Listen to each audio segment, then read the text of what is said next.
السلام عليكم ورحمة الله وبركاته.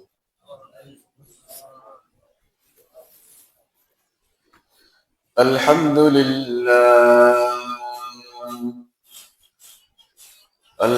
لله نحمده ونستعينه ونستغفره ونعوذ بالله من شرور أنفسنا। মুহতারাম হাজরিন,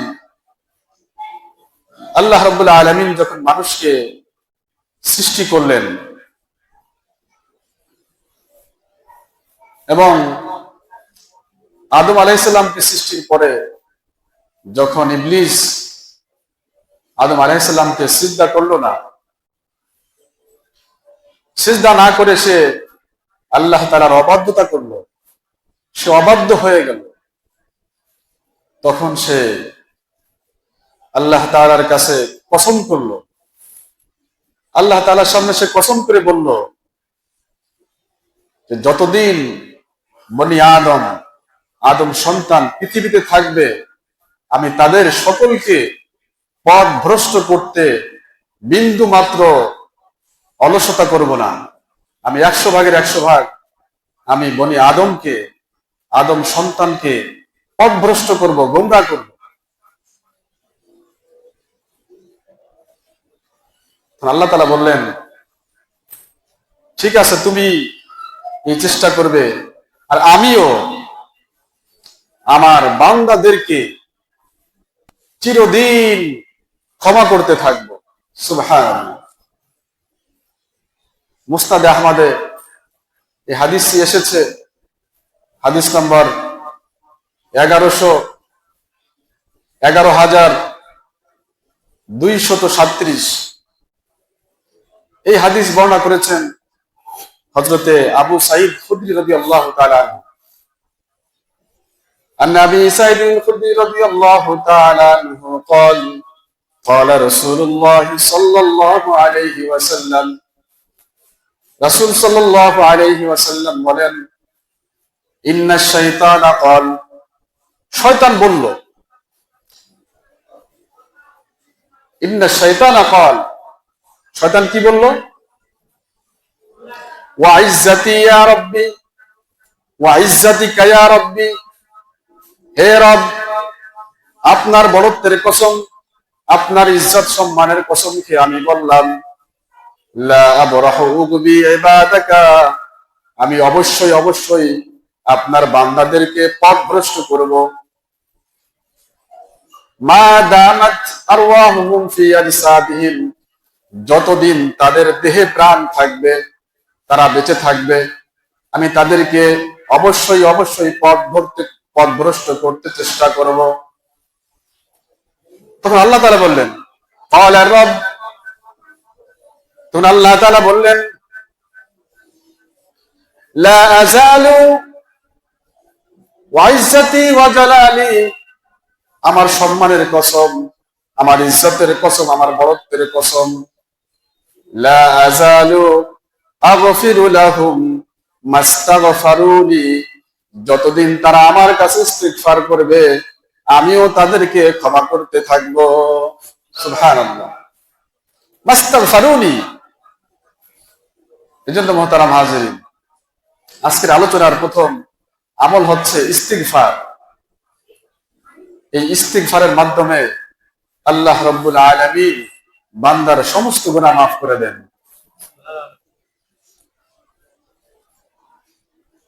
এ ব্যাপারে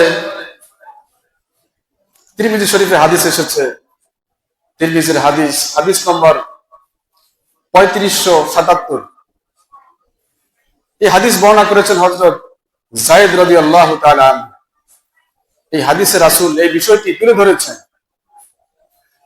আন যায়েদিন রাদিয়াল্লাহু তাআলা আনহু আন্নাহু সামিআ আন-নবিয়্য সাল্লাল্লাহু আলাইহি ওয়াসাল্লাম ইয়াকুল, যায়েদ রাদিয়াল্লাহু তাআলা আনহু তিনি রাসূলকে বলতে শুনেছেন, রাসূল বলেছেন, ইজা ক্বালা আল-আবদু, যখন বান্দা বলে আস্তাগফিরুল্লাহাল্লাযী লা ইলাহা ইল্লা হুয়াল হাইয়ুল কাইয়্যুম ওয়া আতুবু ইলাইহি। যখন বান্দা এই ইস্তেগফারটা বলে, এমন ইস্তেগফার করে, এই বাক্যে, এই শব্দে যখন সে ইস্তেগফার করে, এই ইস্তেগফার আমরা সকলেই পারি। বাংলাদেশের মানুষ এই ইস্তেগফারটা প্রায় মানুষই পারে। আস্তাগফিরুল্লাহাল্লাযী লা ইলাহা ইল্লা হুয়াল হাইয়ুল কাইয়্যুম ওয়া আতুবু ইলাইহি। তাহলে এই ইস্তেগফার পড়লে কি হবে? গুফিরা লাহু, তার সমস্ত গুনাহ মাফ করে দেওয়া হবে। ওয়া ইন কানা ফাররা মিনাজ যাহাব, যদিও সে যুদ্ধের ময়দান থেকে, জিহাদের ময়দান থেকে পলায়ন করে, তারপরও তার সমস্ত গুনাহ মাফ করে দেওয়া হবে। সুবহানাল্লাহ। এজন্য এই যে আজকে আলোচনা, যে প্রথম আমল ইস্তিগফার, খুব বেশি বেশি ইস্তিগফার করা আল্লাহর কাছে। আমাদের থেকে অনেক গুনাহ হয়ে যায়, তো গুনাহ মাফ হওয়ার সহজ মাধ্যম আল্লাহ তাআলা রেখেছেন। এজন্য খুব বেশি বেশি ইস্তিগফার করতে হবে। এই বিষয়টি অন্য আরেকটি হাদিসের কিতাবে এসেছে, মুস্তাদরাকে হাকিম, এই কিতাবে হাদিস নম্বর 2550, এই হাদিস বর্ণনা করেছেন এই উম্মতের প্রখ্যাত ফকিহ, ফিকহবিদ, প্রখ্যাত ফকিহ সাহাবী হযরতে আব্দুল্লাহ ইবনে মাসউদ রাদিয়াল্লাহু তাআলা আনহু, তিনি ওই বিষয়ে হাদিস বর্ণনা করেছেন। আন ইবনে মাসউদ রাদিয়াল্লাহু তাআলা আনহু قال قال رسول الله صلى الله عليه وسلم, হযরতে ইবনে মাসউদ রাদিয়াল্লাহু তাআলা আনহু থেকে বর্ণিত, তিনি বলেন রাসূল সাল্লাল্লাহু আলাইহি ওয়াসাল্লাম বলেছেন, মান ক্বালা, যে ব্যক্তি বলবে আস্তাগফিরুল্লাহাল্লাযী লা ইলাহা ইল্লা হুয়াল হাইয়ুল কাইয়্যুম ওয়া আতুবু ইলাইহি সালাসান, যে ব্যক্তি আস্তাগফিরুল্লাহাল্লাযী লা ইলাহা ইল্লা হুয়াল হাইয়ুল কাইয়্যুম ওয়া আতুবু ইলাইহি, এই ইস্তিগফারটা তিনবার বলবে, তিনবার পড়বে, তাহলে গুফিরাত যুনুবুহু ওয়া ইন কানা ফাররা মিনাজ যাহাব, তার সমস্ত গুনাহ মাফ করে দেওয়া হবে, যদিও সে যুদ্ধের ময়দান থেকে পলায়ন করে। এই জন্য মুহতারাম হাজিরিন, এই আমলটা আমরা খুব বেশি বেশি করব। পারবো না ইনশাআল্লাহ? আমরা ইনশাআল্লাহ এই আমলটা খুব বেশি বেশি করব। এছাড়া হাদিসের বিভিন্ন গ্রন্থে ইস্তিগফারে অনেক শব্দ এসেছে, অনেক বাক্য এসেছে। যদি আমরা এটা না পারি, অনেকে পারি না, আমরা শিখে নেব সংক্ষিপ্ত একেবারে আস্তাগফিরুল্লাহ, আস্তাগফিরুল্লাহ, আস্তাগফিরুল্লাহ, এটা আমরা পড়তে পারি। এটাও সংক্ষিপ্ত ইস্তিগফার। এক নম্বর আমল গেল। দুই নম্বর, মুহতারাম হাজিরিন, আমরা দুনিয়াতে থাকি, বসবাস করি, এই হায়াতের মধ্যে, এই জীবনে আমরা আমাদের অনেক রোগ ব্যাধি হয়। বিশেষ করে হাদিসে একটা রোগের কথা আসছে, জ্বর। জ্বর হয় না বা হয় নাই এরকম মানুষ পৃথিবীতে খুব কম আছে, ঠিক না? কোনো না কোনো ভাবে জ্বর হয়, আজ হোক কাল হোক জ্বর হয়। আল্লাহ তাআলা মানুষের গুনাহ মাফের জন্য দেখেন কত সুন্দর ব্যবস্থা রেখেছে। অন্য কোনো রোগের কথা বলেন নাই। অনেক রোগ আছে, অনেকের হয় না, কিন্তু জ্বর প্রায় মানুষেরই হয়, সবারই হয়।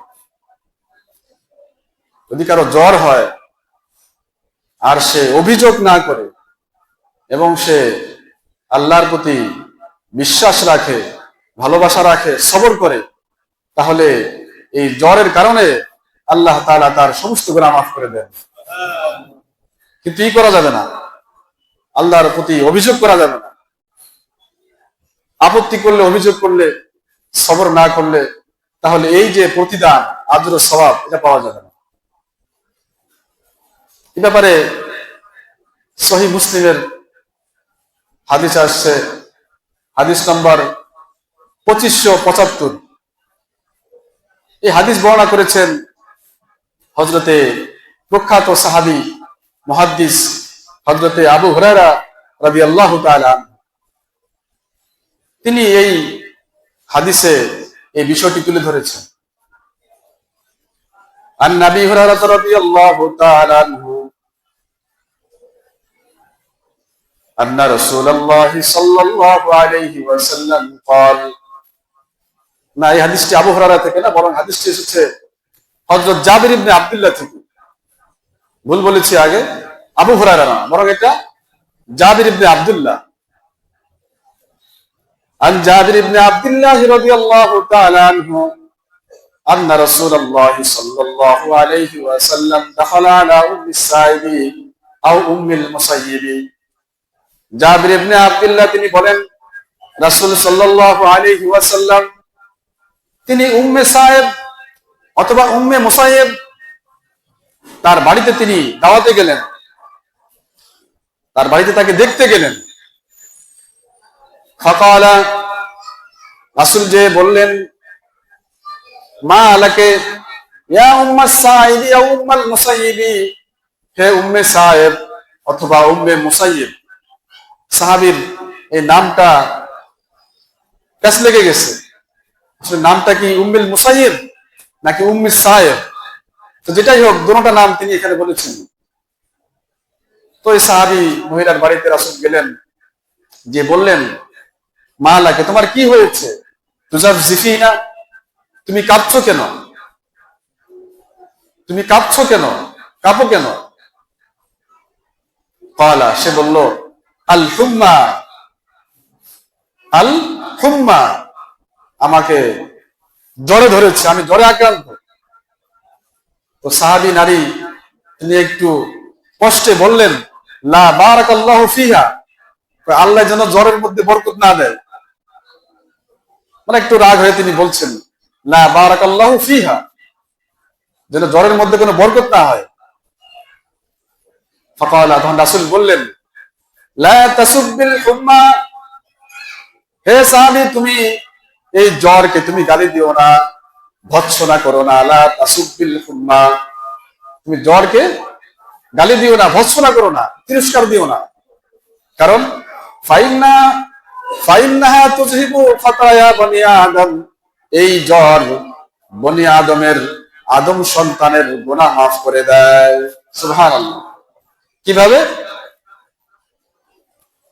কামা তাহুত্তু শাজারাতু ওয়ারাকাহা, যেমনি ভাবে গাছ তার পাতাকে ঝরিয়ে দেয়, এমনি ভাবে এই জ্বর বান্দার গুনাহসমূহ ঝরিয়ে দেয়। শীতকাল আসছে, এখন গাছের পাতা অটোমেটিক আস্তে আস্তে বসন্ত আসার আগে আগে সবকিছু কি ধরে যাবে, বসন্তকালে সব ধরে যাবে, এখন ধরা শুরু। এই জন্য মহতারাম হাজিরিন, রোগ ব্যাধি, বিশেষ করে জ্বর, আল্লাহ তাআলা এই জ্বর রেখেছেন বান্দার গুনাহ মাফের জন্য। এই জন্য জ্বর হলে সবর করতে হবে, চিকিৎসা করতে হবে। চিকিৎসা করা রাসূলের সুন্নাত, চিকিৎসা নিতে হবে, ডাক্তারের কাছে যেতে হবে, ভালো চিকিৎসা নিতে হবে, আর সবর করতে হবে এবং সওয়াবের আশা করতে হবে। তাহলে আল্লাহ তাআলা গুনাহ মাফ করবেন, সওয়াবও দিবেন, এবং আমার রোগও ভালো হবে। এবং দোয়া করতে হবে আল্লাহর কাছে, আল্লাহ তুমি আমার রোগকে ভালো করে দাও। আসলে রোগ এটাও নেয়ামত, আর সুস্থতা এটাও নেয়ামত, কিন্তু রোগটা হলো ভারী নেয়ামত, এটা সবাই সহ্য করতে পারে না। এজন্য এই নেয়ামত আসলে সবর করতে হবে, এবং এই নেয়ামত যেন চলে যায় দ্রুত, এই জন্য দোয়া করতে হবে আল্লাহর কাছে। এবং আল্লাহর কাছে দোয়া করতে হবে, আল্লাহ তুমি আমাকে সুস্থ রাখো।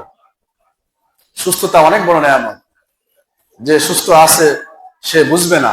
এই জন্য অন্য হাদিসে এসেছে, রাসূল বলেছেন, ইবতানিব খামসান ক্বাবলা খামসিন, পাঁচটি বিষয়কে, পাঁচটি বিষয় আসার আগে তুমি মূল্যায়ন করো। এর মধ্যে একটি আছে ওয়াসিহহাতাকা ক্বাবলা সাকমিক, তোমার সুস্থতাকে মূল্যায়ন করো তুমি অসুস্থ হওয়ার আগে। অসুস্থ না হলে বুঝে আসবে না যে আসলে আমি সুস্থ ছিলাম, তখন নামাজ পড়ি নাই, তখন দিনের কাজ করি নাই, ভালো কাজ করি নাই, তখন মন্দ কাজ করেছি। অসুস্থ হওয়ার পরে তখন নেকির কাজ করার কথা মনে পড়ে। এই জন্য মুহতারাম হাজিরিন, সময় থাকতে আমাদের নেকির কাজ করতে হবে, তো আজকে আলোচনার 2 নম্বর আমল গেল, জ্বর হলে সবর করতে হবে এবং দোয়া করতে হবে, তাহলে আল্লাহ তাআলা এর মাধ্যমে আমার গুনাহ মাফ করে দিবেন। 3 নম্বর, আজকে আলোচনা 3 নম্বর আমল হচ্ছে, যে আমলে গুনাহ মাফ হয়, এই আমল হচ্ছে আজান দেওয়া। আজান দিলে এই আজানের বরকতে আল্লাহ রাব্বুল আলামিন বান্দার সমস্ত গুনাহ মাফ করে দেন। সুবহানাল্লাহ। কারণ কি?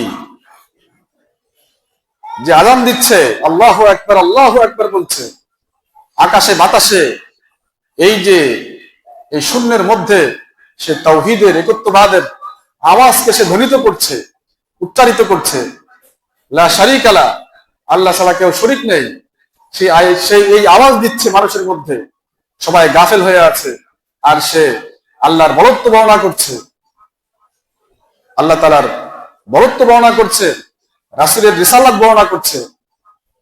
আশহাদু আন্না মুহাম্মাদার রাসূলুল্লাহ, রাসূল আল্লাহ তাআলার রাসূল, সে এই সাক্ষ্য দিচ্ছেন, এই জন্য তার গুনাহ মাফ হয়। এ বিষয়ে হাদিস আসছে সুনানে তিরমিজি, সুনানে নাসাই শরীফের হাদিস নম্বর 645। এই হাদিস বর্ণনা করেছেন হযরতে আবু হুরায়রা রাদিয়াল্লাহু তাআলা আনহু। তিনি বলেছেন, আন নবী হুরায়রা রাদিয়াল্লাহু তাআলা আনহু সামিয়াহু মিন ফামি রাসূলিল্লাহ সাল্লাল্লাহু আলাইহি ওয়াসাল্লাম। হযরতে আবু হুরায়রা রাদিয়াল্লাহু তাআলা আনহু তিনি বলেন, সামিয়াহু তিনি শুনেছেন, মিন ফামি রাসূলিল্লাহ সাল্লাল্লাহু আলাইহি ওয়াসাল্লাম ইয়াকুল, রাসূলের মুখ থেকে তিনি বলতে শুনেছেন। কি শুনেছেন? আল মুয়াজ্জিনু ইউগফারু লাহু বিমাদ্দি সাউতিহি, যে ব্যক্তি আজান দিবে, মুয়াজ্জিনকে আল্লাহ রাব্বুল আলামিন ক্ষমা করে দিবেন, বিমাদ্দি সাউতিহি, তার আজানের পরিমাণ অনুপাতে, যতদূর আজানের আওয়াজ যায়, এই পরিমাণ আল্লাহ তাআলা তাকে ক্ষমা করে দিবেন। সুবহানাল্লাহ। এবং কাল কিয়ামতের ময়দানে ওয়ায়াশহাদু লাহু কুল্লু ইয়াবিসিন ওয়া রাতাবিন, কুল্লু রাতাবিন ওয়া ইয়াবিসিন, কাল কিয়ামতের ময়দানে তার পক্ষে জড় পদার্থ এবং জীব সবাই তার পক্ষে সাক্ষ্য দিবে। সুবহানাল্লাহ। সবাই বলবে, হে আল্লাহ, তিনি দুনিয়ায় আমরা গাফলাতে ছিলাম, তিনি একত্ববাদের আওয়াজ তুলেছেন, তিনি রিসালাতের আওয়াজ তুলেছেন। এজন্য আজান দেওয়া এটা হচ্ছে অনেক বড় সুন্নত। বিলাল হাবশী রাদিয়াল্লাহু তাআলা আনহু ওয়ারাসাত, অনেক চমৎকার বিষয়, যে আজান দেয় সে অনেক দামি। অন্য হাদিসে আসছে, আল মুয়াজ্জিনুনা আকওয়ালুন নাসি ইয়াউমাল কিয়ামা, আকওয়ালুন নাসি ইয়াউমাল কিয়ামা, কিয়ামতের দিন তাদের গলা সবচেয়ে বড় হবে। কি অর্থ এটার? কিয়ামতের দিন তারা সবার উপরে থাকবে, মানুষ দেখবে যে এরা দুনিয়াতে একত্ববাদের ঘোষণা দিয়েছে। সুবহানাল্লাহ। এজন্য এটা ছোট বিষয় না, যে আজান দেয় সে অনেক বড় ব্যক্তি, অনেক বড় দামি মানুষ, অনেক সম্মানিত মানুষ, এবং নিজেও আজান দেওয়ার চেষ্টা করা মাঝে মধ্যে। তাহলে 3টা আলোচনা গেল, 3টা আমল গেল। 4 নম্বর যে বিষয়ে বলবো সেটা হচ্ছে অসুস্থতা। আগে তো বললাম জ্বরকে বিশেষভাবে, এবার অসুস্থতা। অসুস্থ হলে মানুষের গুনাহ মাফ হয়ে যায়। সুবহানাল্লাহ। এজন্য অসুস্থ হলে অস্থির হওয়া যাবে না, সবর করতে হবে। এ ব্যাপারে হাদিস আসছে মুসনাদে আহমদ শরীফে, মুসনাদে আহমদের হাদিস নম্বর 16654। এই হাদিস বর্ণনা করেছেন হযরত আসাদ ইবনে কুরস রাদিয়াল্লাহু তাআলা আনহু। আন আসাদ ইবনে কুরস রাদিয়াল্লাহু তাআলা আনহু আন্নাহু সামিআন নবী সাল্লাল্লাহু আলাইহি ওয়াসাল্লাম ইয়াকুল, হযরত আসাদ ইবনে কুরস রাদিয়াল্লাহু তাআলা আনহু থেকে বর্ণিত, তিনি বলেন, তিনি রাসূল সাল্লাল্লাহু আলাইহি ওয়াসাল্লামকে বলতে শুনেছেন, রাসূল বলেছেন, আল মারিজু তাহাতু খাতায়াহু, যে ব্যক্তি অসুস্থ হয় তার সমস্ত গুনাহ খাতাগুলো ঝরে পড়ে। সুবহানাল্লাহ। কিভাবে ঝরে পড়ে? কামা ইয়াতাহাত্তু ওয়ারাকুশ শাজারি, যেমনি ভাবে গাছের পাতাগুলো ঝরে পড়ে। সুবহানাল্লাহ। এই জন্য অসুস্থ হলে কখনোই অস্থির হওয়া যাবে না, সবর করে সওয়াবের আশা করতে হবে। এই ব্যাপারে আরো হাদিস এসেছে, সহিহ মুসলিমের হাদিস, হাদিস নম্বর 2571। এই হাদিস বর্ণনা করেছেন হযরতে আব্দুল্লাহ রাদিয়াল্লাহু তাআলা আনহু। আন আব্দুল্লাহ রাদিয়াল্লাহু তাআলা আনহু قال قال رسول الله صلى الله عليه وسلم, রাসূল বলেছেন, তিনি বলেছেন, মা মিন মুসলিমিন ইউসিবহু আযান, যে কোনো মুসলমান তার যখন কোনো বিপদ আসে, মিন মারাজিন ফামা সিওয়াহু, চাই সেটা রোগ হোক, অসুস্থতা হোক, বা যে কোনো মুসিবত হোক, যে কোনো বিপদ, যে কোনো মুসিবত, অসুস্থতা, এটা আসলে কি হয়? ইল্লা হাত্তাল্লাহু বিহি সাইয়্যাতিহি, আল্লাহ তাআলা এই বিপদের মাধ্যমে, এই রোগের মাধ্যমে তার সমস্ত গুনাহগুলো মাফ করে দেন। সুবহানাল্লাহ। এজন্য মুহতারাম হাজিরিন, অনেকে অসুস্থ হলে এমন এমন কথা বলে যে তার ঈমান যাওয়ার মতো আশঙ্কা হয়ে যায়। এজন্য সবর করতে হবে, বিপদে আপদে মুসিবতে রোগে শোকে আল্লাহ তাআলার উপর সবর করে সওয়াবের আশা করতে হবে। 4টি আমল গেল মুহতারাম হাজিরিন। 5 নম্বর একটি বিষয় হচ্ছে, আমল হচ্ছে, যা শুনলে আপনারা খুবই আশ্চর্য হবেন, আমলটা কোন ধরনের আমল। মানুষ দুনিয়াতে এসেছে, তার হায়াত 50 বছর, 60 বছর, 70 বছর, 80 বছর, সর্বোচ্চ 100 বছর। এই যে হায়াতের মধ্যে কয়েকটা স্তর আছে, শিশুকাল, বাল্যকাল, যৌবনকাল, এরপরে বার্ধক্য। পৃথিবীতে যেই আসছে চিরদিন তারা চির যুবক থাকবে না। একদিন না একদিন তার এই যৌবন শেষ হবে, সে বার্ধক্যে উপনীত হবে, সে বৃদ্ধ হবে। তার কাছে এক সময় হোয়াইট সিগন্যাল চলে আসবে। হোয়াইট সিগন্যাল মানে কি? হোয়াইট সিগন্যাল, সাদা সিগন্যাল, মাথার চুল পেকে যাবে, দাড়ি পাকা শুরু হবে। দাড়ি থাকলে পাকবে, না থাকলে তো পাকার কোনো সুযোগ নেই। এজন্য দাড়ি পাকার সুযোগ দিতে হবে, দাড়ি পাকার সুযোগ দিতে হবে, দাড়ি রাখতে হবে। এই বিষয়ে ইনশাআল্লাহ আমি আলোচনা করব। দাড়ি রাখা ওয়াজিব, 4 মাযহাবে দাড়ি রাখা ওয়াজিব। দাড়ি না রাখার যে গুনাহটা, এই গুনাহটা 24 ঘন্টা। একটা আছে সদকায়ে জারিয়া, নেকির কাজ, সদকায়ে জারিয়া 24 ঘন্টা নেকি হতে থাকে। আর একটা হচ্ছে গুনাহে জারিয়া, অল টাইম গুনাহ হতেই থাকে। এই জন্য মুহতারাম হাজিরিন, দাড়ি না রাখলে গুনাহ 24 ঘন্টা হতে থাকে। এই জন্য আমাদের দাড়ি রাখতে হবে। আল্লাহ তাআলা আমাদের সকলকে তৌফিক দান করুন। সকলে বলি আমিন। দুঃখ পাওয়ার বা কষ্ট পাওয়ার কিছু নাই, আমরা আপনাদের মহব্বতের সাথেই বলি, শত্রুতা বশত না। আমরা চাই আমাদের সব ভাই, সবাই আমাদের ভাই, মুসলমান ভাই, অন্তরের থেকে সবাইকে আমরা মহব্বত করি, কেউ পর না। আল মুসলিম আখুল মুসলিম, মুসলমানের ভাই। রাসূল হাদিসে বিভিন্ন ভাবে বলেছেন, ইনিশতাকা আইনু ইশতাকা কুল্লু, সমস্ত মুসলমান একটি অঙ্গের মতো, একটি দেহের মতো। যদি একজনের চোখে ব্যথা হয়, তাহলে সবার চোখে কেমন যেন ব্যথা হয়ে যাবে।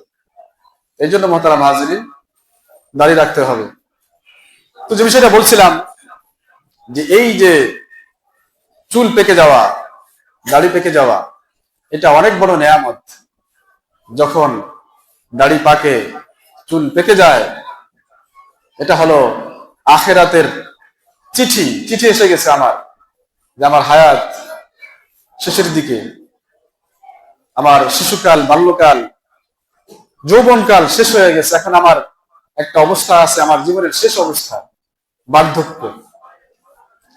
তো মানুষ যখন এই বার্ধক্যে উপনীত হয়, বয়সের কারণে যখন চুল পাকবে, তো এই চুলকে কালো করার চিন্তা করা যাবে না, কালো করা ঠিক হবে না। বয়সের কারণে বলছি। যদি এমন হয় যে 30 বছর, মাত্র 20 বছর বয়স, তার চুল দাড়ি পেকে যাচ্ছে, এটার চিকিৎসা নিতে হবে, এটা রোগ। আর যদি বার্ধক্যের কারণে চুল পেকে যায়, এই চুলকে কালো করা যাবে না, এটা নিষেধ, নাজায়েজ। এই চুলকে এইভাবে রেখে দিতে হবে, এটাকে উঠানো যাবে না। কারণ এই চুলকে রাখলে আল্লাহ রাব্বুল আলামিন তাকে নেকি দিবেন, সুবহানাল্লাহ, তার গুনাহ খাতা মাফ করে দিবেন, সুবহানাল্লাহ, এবং তার মর্যাদা বুলন্দ করবেন, সুবহানাল্লাহ। মুসনাদে আহমদের হাদিস এসেছে, হাদিসের বিশাল গ্রন্থ মুসনাদে আহমদ, 40,000 হাদিস আছে এই কিতাবে। ইমাম আহমদ ইবনে হাম্বল তিনি হাদিসের এই কিতাব লিখেছেন। এই কিতাবে একটি হাদিস এসেছে, এই হাদিস বর্ণনা করেছেন আমর ইবনে শুআইব আন আবিহি আন জাদ্দিহি। এই সনদে হাদিসটি এসেছে, সংক্ষিপ্ত হাদিস। এই হাদিসে রাসূল বলেছেন, আন আমর ইবনে শুআইব আন আবিহি আন জাদ্দিহি قال নাহা রাসূলুল্লাহ সাল্লাল্লাহু আলাইহি ওয়াসাল্লাম আন নাতফি শাইবি। রাসূল সাল্লাল্লাহু আলাইহি ওয়াসাল্লাম পাকা চুল দাড়ি উঠাতে নিষেধ করেছেন। ওয়াকালা, এবং রাসূল বলেছেন, হুয়া নূরুল মুমিন, পাকা চুল দাড়ি এটা হচ্ছে মুমিনের নূর, সুবহানাল্লাহ। আর কি বলেছেন রাসূল? ওয়াকালা মা শাবা রাজুলুন ফিল ইসলামি শাইবাতান, যে ব্যক্তি মুসলমান অবস্থায় বৃদ্ধ হবে, বার্ধক্যে উপনীত হবে, তাহলে কি হবে? ইল্লা রাফা আল্লাহু বিহা দারাজা, আল্লাহ রাব্বুল আলামিন তার এই পাকা চুল দাড়ির বরকতে তার মর্যাদা বুলন্দ করে দিবেন, সুবহানাল্লাহ। আর কি করবেন? ওয়া মুহিয়াত আনহু সাইয়্যাতুহু, ওয়া মুহিয়াত আনহু সাইয়্যাতুন, এবং এই চুল দাড়ির বরকতে তার গুনাহ মাফ করে দিবেন, সুবহানাল্লাহ। ওয়া কুতিবাত লাহু হাসানাতুন, এবং এর বরকতে তার জন্য নেকি লিখে দিবেন, সুবহানাল্লাহ। এজন্য মুহতারাম হাজিরিন, এটা অনেক বড় নিয়ামত। এটা তো আসলে মুসনাদে আহমদের হাদিস, লম্বা হাদিস, সংক্ষিপ্ত বললাম। অন্য আরেকটি হাদিসে এসেছে, আরেকটি হাদিসে, তিরমিজি শরীফের হাদিস, হাদিস নাম্বার 1637। এই হাদিসেও রাসূল বলছেন যে এই যে পাকা চুল দাড়ি, এটা কাল কিয়ামতের ময়দানে তার জন্য নূর হবে, সুবহানাল্লাহ। যেদিন নূর এবং আলোর অনেক প্রয়োজন হবে, সেদিন এই পাকা চুল দাড়ি আমার জন্য আলো, আমার জন্য নূর হয়ে যাবে। এই জন্য এই হাদিস বর্ণনা করেছেন হযরত কাব ইবনে মুররা, আন কাব ইবনে মুররা রাদিয়াল্লাহু তাআলা আনহু আন রাসূলুল্লাহ সাল্লাল্লাহু আলাইহি ওয়াসাল্লাম, হযরত কাব ইবনে মুররা রাদিয়াল্লাহু তাআলা আনহু থেকে বর্ণিত, তিনি বলেন, রাসূল সাল্লাল্লাহু আলাইহি ওয়াসাল্লাম বলেছেন, মান শাবা ফিল ইসলামি শাইবাতান, যে ব্যক্তি ইসলাম অবস্থায়, মুসলমান অবস্থায় বৃদ্ধ হবে, তাহলে চুল দাড়ি পাকলে কি হবে? কানাত লাহু নূরান ইয়াউমাল কিয়ামা, এটা তার জন্য কাল কিয়ামতের ময়দানে আলো হয়ে যাবে, সুবহানাল্লাহ। পঞ্চম আমল এটা বললাম যে পাকা চুল দাড়িকে রাখতে হবে এবং সওয়াবের আশা করতে হবে, তাহলে আল্লাহ তাআলা গুনাহ মাফ করে দিবেন। এরপরে মুহতারাম হাজিরিন, যে আমলটি বলবো, সে আমলটি হচ্ছে ইসলামের মধ্যে খুব গুরুত্বপূর্ণ আমল এবং খুব কঠিন আমল। সেটা হচ্ছে এমন একটি আমল, শাহাদাতের আমল, আল্লাহর দ্বীনের জন্য শহীদ হওয়া। যে ব্যক্তি দ্বীনের জন্য শহীদ হবে, তার সমস্ত গুনাহ মাফ হয়ে যাবে, সুবহানাল্লাহ। তবে একটি গুনাহ থেকে যাবে, এটা বান্দার হক। যদি সে ঋণী থাকে, ঋণ, তাহলে এই গুনাহ মাফ হবে না। তাহলে এই হাদিস থেকে আমরা দুটি বিষয় বুঝবো। সহিহ বুখারীর হাদিস, হাদিস নম্বর 2792। এই হাদিস বর্ণনা করেছেন হযরতে আবু হুরায়রা রাদিয়াল্লাহু তাআলা আনহু। عن أبي هريرة رضي الله تعالى عنه قال قال رسول الله صلى الله عليه وسلم, রাসূল বলেছেন, জিহাদের তামান্নাটা কত আগ্রহ, তামান্না রাসূলের কাছে কতটা ছিল ইসলামের জন্য শহীদ হয়ে যাওয়া। সবার অন্তরে ইসলামের জন্য শহীদ হওয়া, শাহাদাতের তামান্না সবার অন্তরে থাকতে হবে। প্রতিটি মুসলমানের অন্তরে অবশ্যই অবশ্যই শাহাদাতের তামান্না, শহীদ হওয়ার তামান্না, আশা আকাঙ্ক্ষা থাকতে হবে। যদি না থাকে তাহলে মা তাআলা শুবাতিন মিনান নিফাক, তাহলে সে মুনাফিক হয়ে মারা গেল, নাউজুবিল্লাহ। এই জন্য অন্তরে শাহাদাতের তামান্না থাকতে হবে। রাসূল এই হাদিসে শাহাদাতের তামান্না করেছেন। রাসূল বলেছেন, ওয়াল্লাযী নাফসি বিয়াদিহি, আল্লাহ তাআলার কসম, লা ওয়াদিতু, আমি আকাঙ্ক্ষা করি, লা ওয়াদিতু আন উকতালা ফি সাবিলিল্লাহ, আমি আশা করি, আকাঙ্ক্ষা করি আমি যেন আল্লাহর রাস্তায় শহীদ হয়ে যাই। সুম্মা উহিয়া, এরপরে যেন আমাকে আবার জীবিত করা হয়। সুম্মা উহিয়া সুম্মা উকতাল, এরপরে যেন আবার আমি আল্লাহর দ্বীনের জন্য শহীদ হতে পারি। সুম্মা উহিয়া সুম্মা উকতাল, আবার যেন আমি জীবিত হই, আবার যেন দ্বীনের জন্য আমি শহীদ হতে পারি। সুবহানাল্লাহ। রাসূল তিনবার বলেছেন, কত আশা রাসূল করেছেন যে আমাকে দ্বীনের জন্য শহীদ করা হোক, আমাকে আবার জীবিত করা হোক, আবার শহীদ হব, আবার জীবিত হলে আবার শহীদ হব, আবার জীবিত হলে আবার শহীদ হব।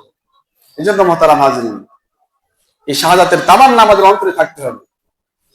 কত বড় আমল শাহাদাত, চিন্তা করেন। সামনে হাদিস বলবো, এই হাদিসে আছে যে বান্দার সমস্ত গুনাহ মাফ হয়, কিন্তু ইল্লা দাইন, ঋণ মাফ হয় না। তাহলে বান্দার হক কতটা কঠিন। মানুষকে আঘাত করা, মানুষকে মারা, হক নষ্ট করা, সম্মান নষ্ট করা, ইজ্জত সম্মান রক্তপাত করা, মানুষের হক নষ্ট করা, এটা কোনোভাবে যার হক নষ্ট করা হয়েছে সে মাফ না করলে, তার ঋণ আদায় না করলে এটা কখনোই মাফ হবে না। এ ব্যাপারে হাদিস আসছে সহিহ মুসলিমে। এই হাদিস বর্ণনা করেছেন হযরত আব্দুল্লাহ ইবনে আমর ইবনে আল-আস রাদিয়াল্লাহু তাআলা আনহু। হাদিস নম্বর 1886।